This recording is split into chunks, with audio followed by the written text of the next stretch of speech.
Speaking of George Floyd and Ghana, our next guest for this month's episode is a woman of Ghanaian descent, Dr. Amy Yeboah, who is a scholar, filmmaker, and assistant professor of Africana Studies at Howard University. Currently, she teaches courses on Black film, education, and gender. As a filmmaker, Dr. Yeboah most recent work includes Goodbye to City Schools, which focuses on the impact of the closing of schools that it had on staff, students, families, and community members in the city of Philadelphia. So we're so excited to have Dr. Amy Yeboah here with us today. Thank you so much for making time on a Sunday, on a beautiful day. I know you had a lot going on, so thank you so much. No problem. Thank you. It's an honor. It's an honor. It's easy. I'm not gonna lie. I know you didn't have a lot going on. We still in COVID. I know you're staying at home.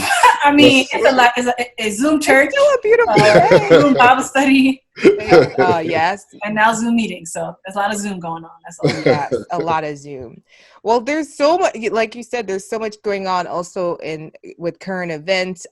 We know as the taping of this show last night, Atlanta had a lot of unrest with another African-American man who was shot and killed by officers, and there's a lot of outrage over that.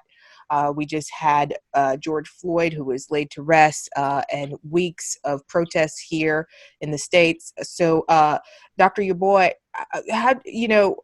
how are you processing all of this, and what are you do you still have students right now? What are you telling them? So yes, I am teaching summer one, and we're in a film class, summer one, and the processing part is difficult.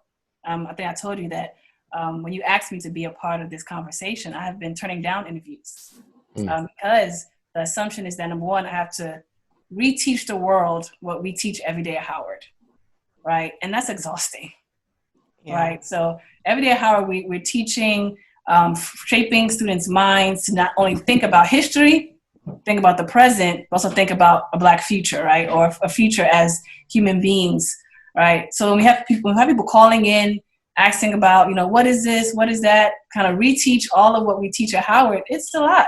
So I was turning down interviews because I need time to process, right? And even watching George Floyd's, the multiple wakes and funerals, that was draining. Yeah. Right. Going to a regular, let's say, Black funeral is a lot, from the beginning to all the way to repast. Right. But watching it publicly, right, with so many people there, watch so many people grieve, it's a lot. So I'm going to take it one day at a time. In my classes, I start with the question of how are you guys doing? I don't assume that everyone's in a safe space to be able to learn something new or think about what's going on. I ask them how are their families doing. And are they okay and ready to start learning something new? And if they feel like it's not, then we'll process what they're feeling, and then we try to figure out how to do the rest of the class. But every day is difficult, and it's definitely, for all of us, a challenging moment, even though we're expected to teach, expected to morally be a compass for America, right? Even at Howard. So it's a lot, but we take it a day at a time, and we're not the first to do it, nor will be the last, unfortunately. So something like you kind of said is that, we're still processing it. And I feel that a lot of things in America, we've become numb to because it happens so frequently, like school shootings, certain types of violence. It's kind of become numb. And I kind of felt that, America had become numb to police violence towards people of color and Black people specifically. But with George Floyd, I feel that more of America has been okay, maybe this is a problem. Why do you think there's a difference between this and the Sandra Bland, the Trayvon Martins, and everyone who came before him? So people are saying this is our Emmett Till moment, right? So, but with Emmett Till, we saw his body and we saw the casket. With George Floyd, we're seeing a man take his last few breaths, right? So just witnessing that, and I think for us who are watching it, I haven't watched the whole thing. I have not been able to. But as you watch it, you're thinking when are they gonna get it that they're killing him? Every second you're okay, maybe he'll stop, maybe he'll take us and it's no, it's for 8 minutes. And that becomes a sense of what has our world come to, where someone can do that, someone can film that, then we can all go back and sit and watch it. Because people have watched it. I haven't, but people have, like, what has our world come to where that is a level of, like, that's the level of our humanity, where we, and not saying capital punishment doesn't exist, because it does exist, but I don't think capital punishment exists in this country, in America, at this level where we're seeing people die for no reason. There's no one deserves to die because of a bad check. Because of a fraudulent 20, yeah.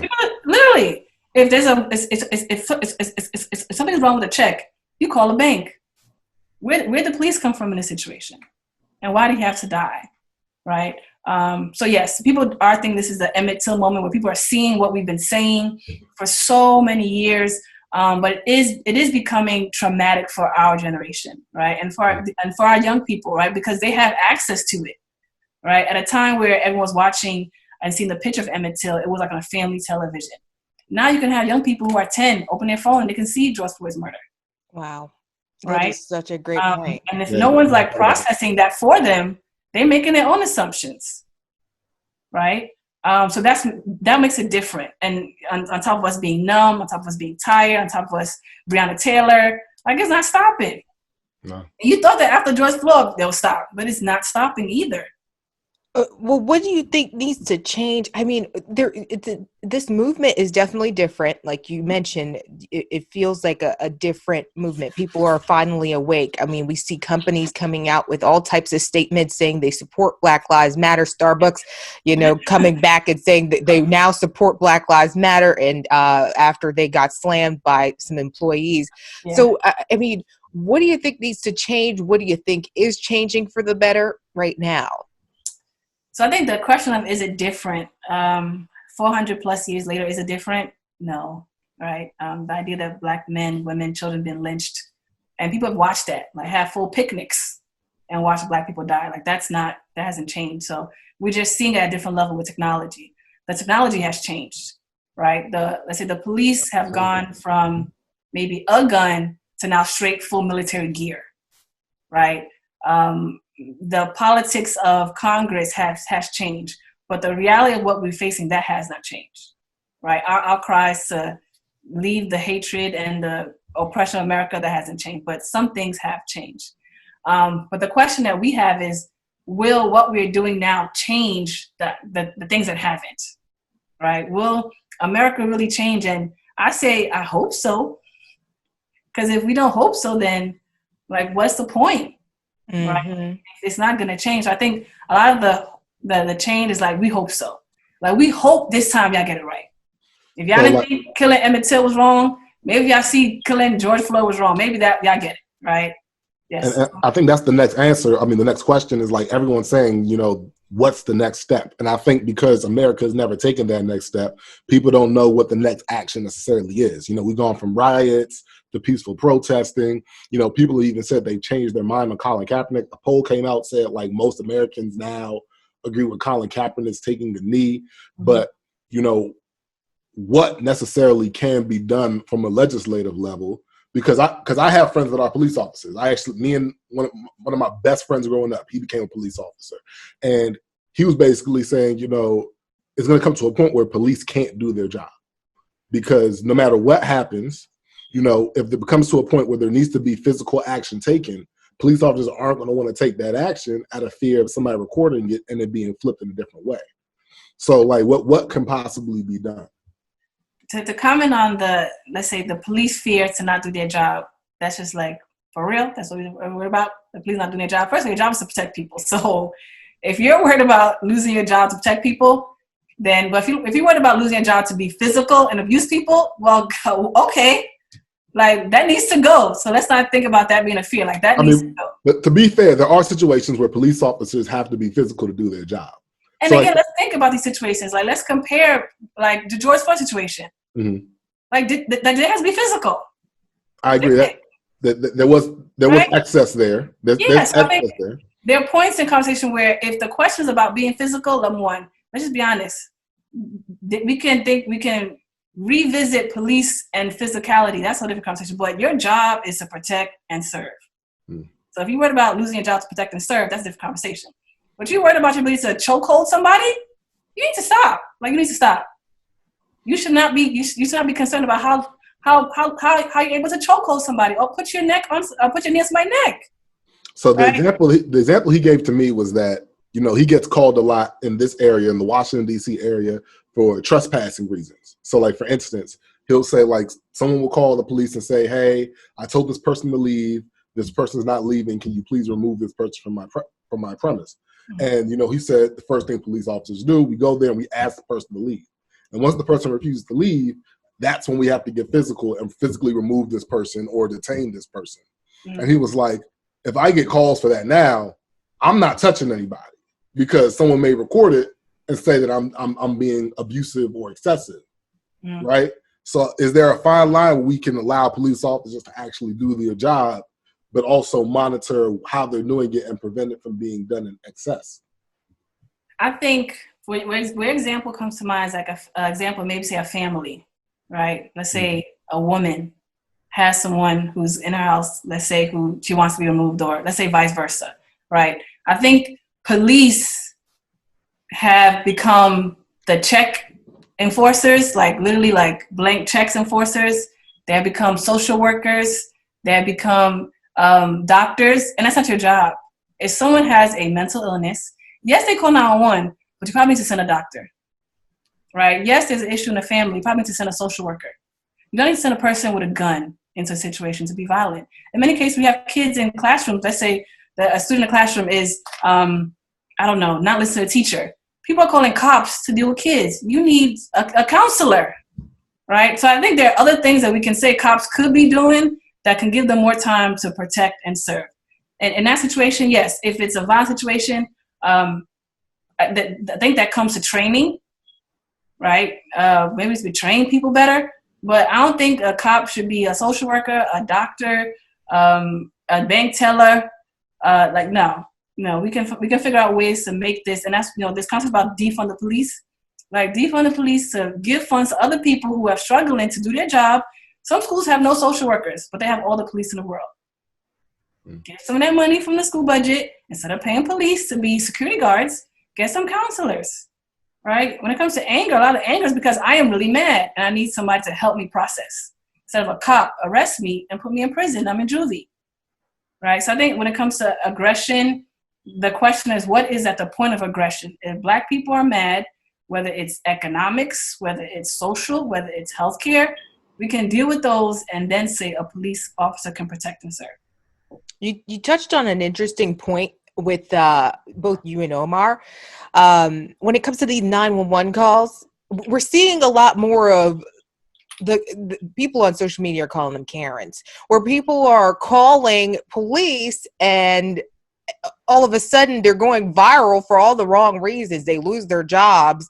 What do you think about that movement and that wave of people just calling 911 and getting blasted for making pointless 911 calls?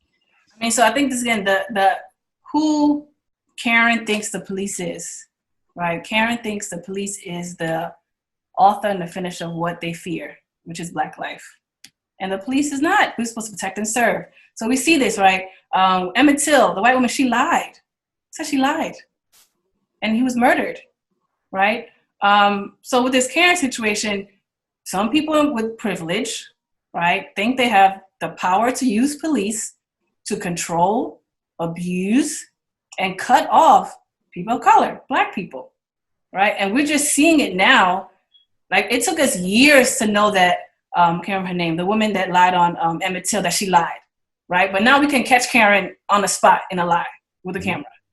But the Karen situation always existed, right? And it's the idea that the police work for certain people, right? So the police is there to protect and serve Karen against us, right? And logically that makes sense when they answer the phone call and they send police, right? But we've seen this many cases where Black women are calling police, or Black families are calling the police in their neighborhoods, and police don't come, right? So for every Karen, there's a Black family who's been calling police for a situation that needs to be resolved, and they don't come. And that's an issue. So do you really feel that, taking some of the money away from the police officers and the police departments and funneling them into other resources such as therapists and counselors. Do you really think that would solve a lot of the issues that a lot of young Americans are having, and which lead to police situations, these violent police situations? Yeah, I think there is a conversation around defund the police that has kind of gone like left and right. Mm-hmm. But if we think about who's saying it, if I'm a young child saying it, for my sake, in my school, that means something different than, let's say, at a state level, right? And no one's saying we should strip police of money. It's saying, as a young person, I look at my school and I see more police than I see counselors. There's a blank check for war, but we have to fight for education, right? There's a blank check for, let's say, to go to outer space, right? But when it comes to healthcare, we got to be on the front lines, and that's not right, right? So the defund, again, it's complicated, but let's think about who's asking. If it's a young person asking about their school, let's be critical and think about that. If it's someone asking about defunding the police for their neighborhood, let's be critical and think about that. If it's a state legislator, so everyone's situation is different. But we can't say we're gonna not listen, right? Because we just can't defund the police for everybody. But we're not asking for everybody. Only some people are asking. People are asking on certain levels in certain circles that how the police engage with me and my community. That formula that was created, that needs to be revisited, right? Even if it comes to just safety. So, go ahead, Annalisa. No, you can ask your question. I'll ask after. So are you saying that defund the police, everyone should get together and hear from like all these levels and then mold one idea? Because what you're saying is there's multiple ideas of what defund the police is. And I agree with you. I think that's why that message isn't necessarily resonating with a lot of people, because when some people say defund the police, they're saying abolish police. And then some people, like you're saying, are saying defund police or for like in school systems, like, hey, we need to put that money into more resources to help develop these kids better. Are you saying that legislators should get together, hear from each party, and then make up legislation that actually makes sense, that will work in a uniform for everybody, or do you want to keep it state and county specific? I think when it comes to like funding of the police, it's clearly multi-leveled, right? It's about military coming in versus your local police officer.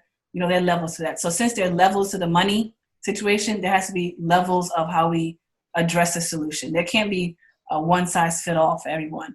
But there are some things that, let's say, military. Is it okay for us to send military on American citizens, right? Is that okay? Like, should that be the way we're putting people in full military gear when people just have cloth on their face and maybe some rocks in their bag?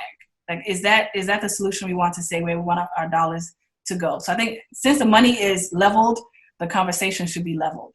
But I think what people are doing now is saying, everyone's listening, so let's all shout at the same time and see what happens. Like, I'm just shoot my shot, right? If Amazon, Apple are dropping millions, guess what? Just bring it over here. I'm waiting for them to send some money to HBCUs.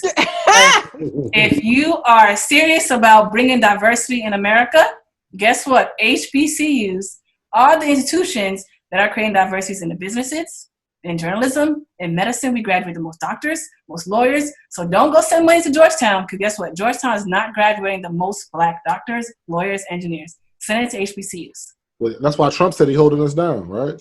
Speaking of Trump, my next question, because Omar's a mess. Dr. Martin Luther King Jr.'s son, Martin Luther King III, tweeted recently, "This is going to be the most critical election of all time." Do you agree with that, and why?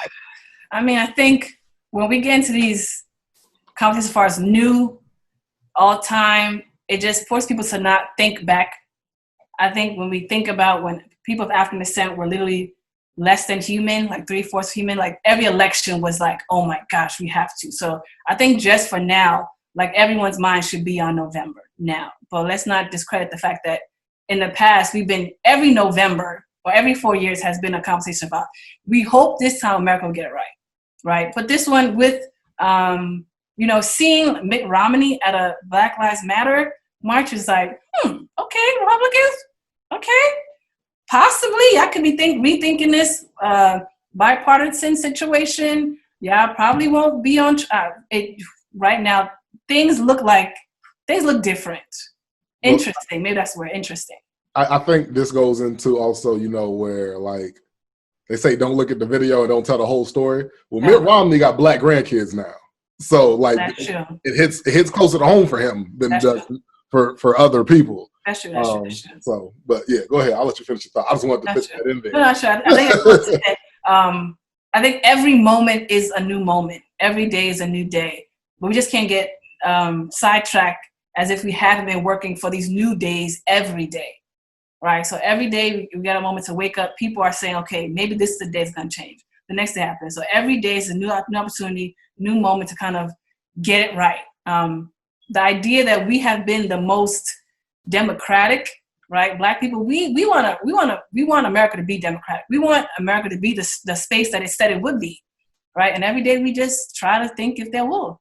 Like, will you guys be the land of the free, equal, right? All these things that you said you were. But every day is a day for us to check this and see this. What do you think about the response from Biden versus the response from Trump to George Floyd? Do you think that one is better than the other right now? I think, again, so I haven't been like day to day on it, right? Because again, the emotional processing part, right? So have I watched every Trump's response, minimal, versus every Biden response? Maybe, no, I haven't. But I think if anyone is responding to George Floyd,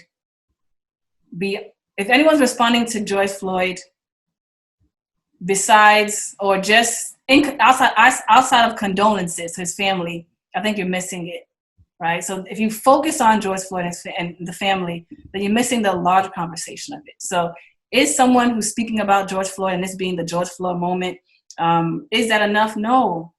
Like, the pandemic of racism has existed for years. George Floyd is not the first, maybe the last. Like, there's a list of people, list of families. So unless you're speaking about the larger systemic institutional stuff, if you're just speaking about George Floyd, it's not enough. Like, if you're just speaking about looting, you definitely missed it, right?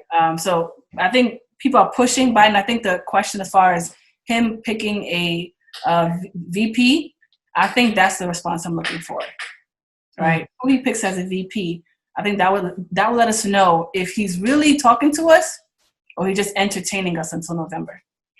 Now, you just touched on something that I wanted to ask, and I kind of overlooked it myself. The looting.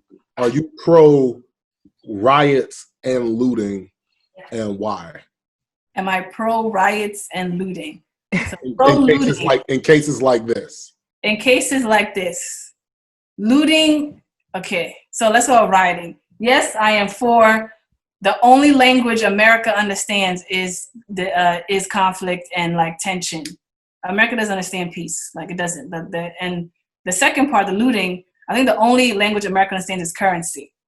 So the looting part is like, I'm gonna hit you where your pockets are so you understand I'm dead serious, right? So rioting and looting go together because America's, I don't know how many times we've tried to explain to America, this is wrong. We wrote books, movies. We've used our lives as sacrifices in the military. Like, we've done it. So if the only language you understand is chaos and, economic infrastructure is being destroyed, then that is, I don't agree with it, but I understand that that's the only language America understands. It wasn't until Target got broken into and became a target of someone's aggression that Target felt like they had to talk, right? It wasn't when people started calling out companies where they felt like they had to talk because we said, if you don't talk, we're not giving you our money, right? So that's looting, but America's been looting for years. America's been destructive for years. So we're just speaking their language. And unfortunately, they're mad that we've learned their language. I mean, there's just so much that goes into this. I mean, do you think that the pandemic has kind of added fuel to the fire, if that's the right way I'm looking at this, where it's kind of given us time to look at everything that we've been ignoring for a long time? Yeah, since I talked to my sister about this, so I work at Howard, all Black space. If this wasn't during a pandemic, I would be, let's say, no, not. I also would be in a space that looks like me to be able to embrace, heal, and kind of, but if I had to work in an all white space, right, it may be different. So I think because of the pandemic, a little bit of the tensions that we would have to think about, I may be slow to retweet something because I got to be at work on Monday. My boss may see my tweet. That wall is just broken down. Like, we're not coworkers no more, right? I'm calling out my friends because right now I don't see them on Monday, Tuesday, Wednesday, Friday. Like, I don't see them. So I'm gonna be my true Black self. I'm gonna say what I really want. Hopefully, no one sees it at my job. They call HR, and But even that, I'll call out my boss if he does. Because at this point, people calling out their bosses. If you're not riding for me, guess what? I'm calling you out. I'm calling you on Front Street. I have multiple students say they advise their bosses in advance that if you don't say the right thing, tell me right now, I'm not gonna help you. So don't be tweeting no all lives matter right now. If you do it, I'm the only Black person at work here. Don't say I have a black employee, because I will tell them that as the Black employee, you don't listen. And that's because I don't have, you're not in front of me. I'm in a safe space with my household and my family, right? So the pandemic has created a different dynamic in which people are at home. People have a little bit of sense of identity, where from Monday through Friday, I can be at the march and still be on my office phone checking emails. I have a mask on my face. No one can see me. So I'm going to be about this hard work because the pandemic has created a little bit of space for me to fill in and not go back to work. But again, that's also the issue of just being exposed to the pandemic itself, right? That we have to put our lives on the line on this double health, social, political dynamic that's, very tough to deal with. I also want to say that a lot of companies are speaking out and saying, they're with Black Lives Matters now. Where I would appreciate if they just didn't comment at all, because it seems phony, no? Because I feel like, because look, I get it. Like, I bought products from you before. I don't need an email telling me that you support me now. If you always supported Black people, would you need an email to say that? It just seems phony to me. That's why I bought Ben & Jerry's ice cream the other day. Ben & Jerry's been about it since the beginning. I think the recent was the Band-Aid. Like, we're with Black people. So now we have the all shades of everybody. Band-Aid, for real? Yeah, I know that Black people use Band-Aids. I just found out that I feel uncomfortable with a white Band-Aid on my head. Or the writer of Friends. I'm sorry. I'm gonna cut that enough. You sorry? Now you sorry. But you didn't know before that we think that Friends can be a little more diverse. But so should they speak out? I think what I appreciate what Serena Williams' husband did. He gave up his seat. That was bold. If you want to be on us, give up your seat. Not saying he got he invites a cookout. But I want Band-Aid to be like, listen, we did Band-Aids, gave money, but we about to hire these many people to deal with the economics part of this conversation, right? If you don't get up your seat and you put an email together that maybe the Black person even wrote, which is like, for real, I gotta write my own apologies to my own people, right? I want to see some people give up some seats, really give up some seats, really say we about to cut this check to these Black universities to really create more business owners, lawyers, doctors. We want to create more HBCUs. I don't know, but I do commend him for encouraging his colleagues to give up their seat if you really for the cause. It's a good cause. I mean, but it's also very okay because of his economic status and the economic status of his wife. Like, he could be He's like, I'll give up my seat. Right. That's not a problem. Like, all the money anyways. Like, my wife was beating people pregnant. I don't need hire a Black woman, please. Thank you. True. But I think that the hope is that maybe half his friends do it, right? If every Black billionaire gave up every seat they had on like 25 boards that don't do nothing and put some Black people there, it would be a drop in the bucket. Right? So I think for Band-Aid, give up your seat, right? You want to say, for companies that have franchises, you want to open up franchises where Black people are owners, right? I think someone said, the NFL, how many owners y'all trying to, have? Right? Yep. Pass on the power. And if you guys are looking, I'm very well versed in football. Shut up. If you happen to listen to this, he just wants the money. Okay. And even the NBA, right? The NBA now, they're saying, we're not playing. We shouldn't play. Like, this is not the time to play. This is not the time to dribble the ball. No. LeBron wants to dribble the ball. LeBron's trying to win his championship. LeBron's like, I know. Dr. Yeboah, I wish we had more time. You are so great. Thank you so much for making time. Thanks for the invitation. Yes, thank you for joining us and making time, even though you don't talk to a lot of people right now. We definitely appreciate that. Before you go, for the record, who makes the best jollof? No. What? GH? You know what? I feel like there's a lot of bias here. There's a lot. No, you didn't ask Nigerians before when they came on the show. Niger what? Negative. Oh man, that's awesome. Well, we hope to try some of your jollof soon. Maybe one day. Thank you so much. No problem. See ya. Fire.